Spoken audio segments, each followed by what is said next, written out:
नमस्कार दोस्तों, स्वागत है आप सभी का आपके अपने YouTube चैनल आज रेडी ऑफिशियल पर। तो आज हम बात करने वाले हैं अरविंद केजरीवाल के हाल ही में लॉन्च किए गए रेवड़ी पर चर्चा कैंपेन के बारे में। दोस्तों, ये कैंपेन सीधे तौर पर दिल्ली विधानसभा चुनाव 2025 की तैयारी का हिस्सा है।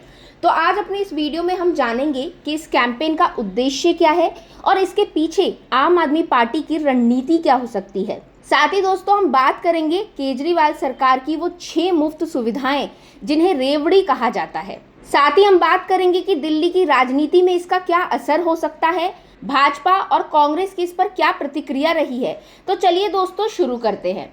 सबसे पहले समझते हैं रेवड़ी पर चर्चा कैंपेन का उद्देश्य क्या था।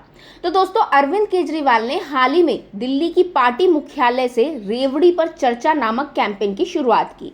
अब इस कार्यक्रम का उद्देश्य दिल्ली की जनता को आम आदमी पार्टी द्वारा किए गए कार्यों को याद दिलाना था। साथ ही दोस्तों, भाजपा और कांग्रेस द्वारा लगाए जा रहे रेवड़ी कल्चर के आरोपों का जवाब देना था और साथ ही जनता से सीधा संवाद स्थापित करना और आगामी चुनावों के लिए समर्थन जुटाना अरविंद केजरीवाल का मुख्य उद्देश्य है। तो दोस्तों, इस कैंपेन के तहत आम आदमी पार्टी ने दिल्ली में कुल 65,000 बैठकें आयोजित करने की योजना बनाई और हर विधानसभा क्षेत्र में इस कैंपेन के जरिए जनता को पार्टी के कामकाज और भविष्य की योजनाओं से अवगत कराया जाएगा। चलिए अब बात करते हैं उन 6 मुफ्त सुविधाओं की जिन्हें भाजपा रेवड़ी कल्चर कहती है, लेकिन आम आदमी पार्टी इसे जन सेवा बताती है। सबसे पहले बात करेंगे 24 घंटे बिजली और मुफ्त बिजली की। तो केजरीवाल सरकार ने दिल्ली में बिजली की दरें बहुत कम कर दी है। यहाँ 200 यूनिट तक बिजली मुफ्त है। इसके साथ ही दोस्तों, हर घर को 20,000 लीटर पानी मुफ्त में दिया जाता है। इसके अलावा सरकारी स्कूलों की स्थिति सुधारने के लिए भी बड़ा निवेश किया गया है। मोहल्ला क्लिनिक और सरकारी अस्पतालों में मुफ्त इलाज की सुविधा भी दी गई है। इसके अलावा महिलाओं की सुरक्षा और उनकी सुविधा के लिए बस यात्रा को बिल्कुल मुफ्त कर दी गई है। साथ ही दोस्तों, दिल्ली की जनता को बिजली कटौती से निजात भी मिली है। अब बात करते हैं दोस्तों भाजपा के आरोपों का। तो प्रधानमंत्री नरेंद्र मोदी जी और भाजपा का कहना है कि इस तरह की मुफ्त योजनाएं देश की इकोनॉमी पर बोझ डालती है। भाजपा ये भी कहती है कि मुफ्त योजनाएं जनता को आलसी बनाती है और दीर्घकालीन विकास को नुकसान पहुंचाती है।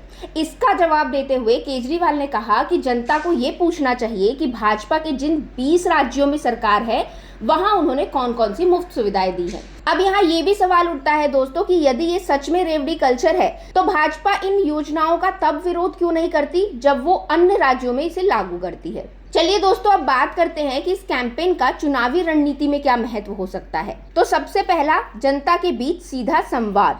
अब आम आदमी पार्टी का मानना है कि जनता से सीधा संवाद करके वो अपनी उपलब्धियों और योजनाओं को बेहतर तरीके से पेश कर सकते हैं। इसके अलावा भाजपा और कांग्रेस के आरोपों को जनता के सामने फैक्ट्स के साथ खारिज करना इस कैंपेन का एक सबसे बड़ा उद्देश्य है। साथ ही दोस्तों, 65,000 बैठकों का लक्ष्य ये दिखाता है कि आम आदमी पार्टी पूरी तैयारी के साथ चुनावी मैदान में उतरने वाली है। अब बात करते हैं दोस्तों चुनाव में उम्मीदवारों की घोषणा की। तो आम आदमी पार्टी ने 11 उम्मीदवारों की पहली सूची जारी कर दी है। इन नामों में कांग्रेस और भाजपा से आए नेताओं को प्राथमिकता दी गई है। वहीं 3 सीटों पर वर्तमान विधायकों के टिकट काट दिए गए हैं। अब अगर बात करें कि ये टिकट क्यों काटे गए, तो दोस्तों पार्टी का कहना है कि इन विधायकों के कामकाज पर जनता का नेगेटिव प्रतिक्रिया मिलने के बाद ये फैसला लिया गया है। अब दोस्तों, मेरी राय में आम आदमी पार्टी का ये रेवड़ी पर चर्चा कैंपेन एक सोची समझी रणनीति है। ये जनता को अपने साथ जोड़ने का एक मजबूत प्रयास है। केजरीवाल की मुफ्त सुविधाओं को लेकर भाजपा का रेवड़ी कल्चर वाला तर्क भले ही सही हो, लेकिन ये भी ध्यान देने वाली बात है दोस्तों कि ये सुविधाएं गरीब और मध्यम वर्ग के लिए कितनी महत्वपूर्ण है। इस तरह के कैंपेन से जनता का जुड़ाव बढ़ता है और राजनीतिक पार्टियों को अपने काम का हिसाब देने का मौका भी मिलता है। हालांकि दोस्तों, मुझे लगता है कि मुफ्त योजनाएं एक सीमित अवधि के लिए होनी चाहिए और इसका ध्यान रखना चाहिए कि राज्य की फाइनेंशियल स्थिति को ये प्रभावित ना करे। तो दोस्तों, आज की वीडियो के लिए बस इतना ही। अगर आपको वीडियो पसंद आया हो तो इसे लाइक करें, शेयर करें, अपनी राय हमें कमेंट के जरिए जरूर बताएं। साथ ही चैनल को सब्सक्राइब करना बिल्कुल ना भूलें। अब मिलेंगे अगले वीडियो में, तब तक के लिए थैंक यू।